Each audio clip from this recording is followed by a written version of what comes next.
Assalomu alaykum aziz yurtdoshlar. Mana bugungi qayta ishlarimiz, yangiliklarimiz tayyor. Shkafimizga kelsak, 210 ga 230 ni ichini tanishtirib o'tamiz.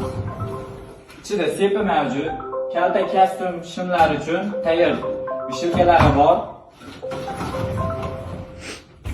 Bu tarafga keladigan bo'lsak, kelinlarimiz uchun, uzun kiyimlar uchun, ro'mollar uchun bu tarafimiz polkali.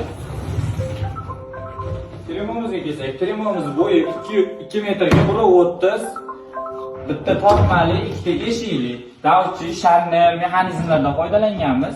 Yerga keladigan bo'lsak, seplari bor, sekretniy joy. Divanimizga kelsak, divanimiz razmeri 210 ga 1.70. Divanimiz tagida sandiqchalari bor, qish kiyimlar foydalanish uchun solgani. Xo'p. Tumbichkasiga kelsak, bitta tortmali, bitta sekretniy joylari bor, podsvetkalari bor. Divanimiz boshi mo'shi materiallardan foydalanganmiz.